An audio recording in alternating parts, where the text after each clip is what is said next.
নমস্কার ফ্রেন্ডস, আজ একটা রেসিপি নিয়ে চলে এসেছি সবজির। এখানে দেখতে পাচ্ছ মিষ্টি কুমড়ো নিয়েছি। তো এখানে বাটিতে চিংড়ি মাছ রেখে দিয়েছি, বেছে ধুয়ে লবণ আর একটু হলুদ মাখিয়ে রেখে দিয়েছি। আর এখানে নিয়েছি মিষ্টি কুমড়ো, এখানকার বেশি মিষ্টি কুমড়ো, ওই কারণে মিষ্টি কুমড়োগুলো এরকম কালারটা এরকম। আর আলু নিয়েছি ছোটো ছোটো করে, ছোট্ট একটা আলু কেটে নিয়েছি, কিছুটা কাঁচা লঙ্কা ছিঁড়ে নিয়েছি। এবার রান্না বসানো যাক। কড়াই গরম হয়ে গেছে, একটু তেল দিয়ে দেব।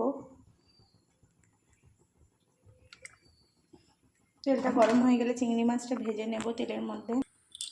তেল গরম হয়ে গিয়েছে, এবার চিংড়ি মাছগুলো দিয়ে দেবো তেলের মধ্যে।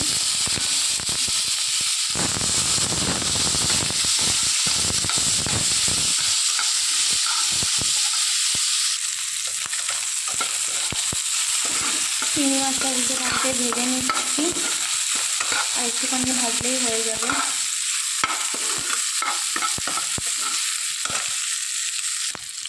চিংড়ি মাছ ভাজা হয়ে যাচ্ছে, বাটির মধ্যে নামিয়ে নেবো এবার চিংড়ি মাছগুলোকে।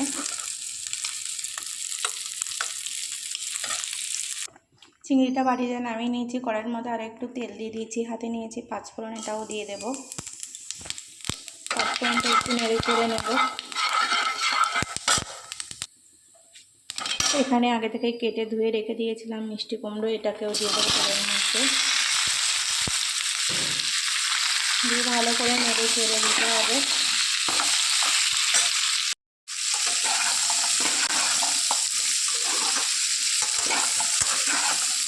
ভালো করে কষিয়ে নিতে হবে তেলের সঙ্গে।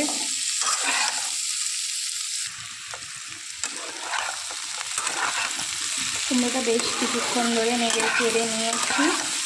তো এবার এর মধ্যে একটু লবণ আর একটু হলুদ দিয়ে দেবো। যে লবণ দিয়ে দিলাম, হলুদ, লবণ আর হলুদ দিয়ে দেওয়া হয়ে গেছে। বেশ আর একটু কষিয়ে নেব।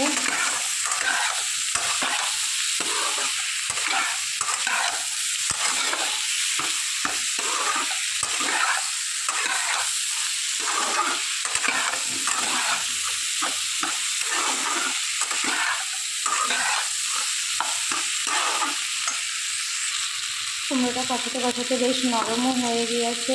এবার আমি জল দিয়ে দেবো। যে জল নিয়েছি, বেশি জল দিতে লাগবে না, কুমড়ো তাড়াতাড়ি সেদ্ধ হয়ে যায়।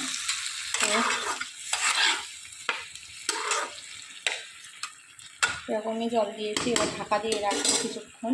ঢাকা দিয়ে রেখে দিয়েছিলাম, এবার ঢাকাটা খুলে নিলাম। ঢাকাটা খুলে দিয়েছি। এখানে ভেজে রাখা যে চিংড়ি মাছগুলো ছিল ওগুলো দিয়ে দেবো। দিয়ে নেড়ে চেড়ে নেবো একটু।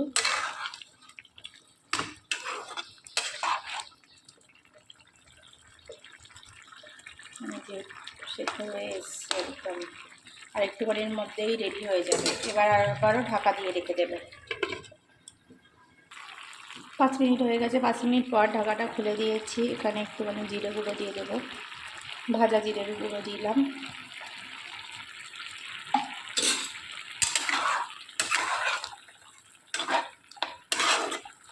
দিয়ে এবার কুমড়োটাকে এই যে খুন্তির সাহায্যে একটু ভেঙে ভেঙে দেবো।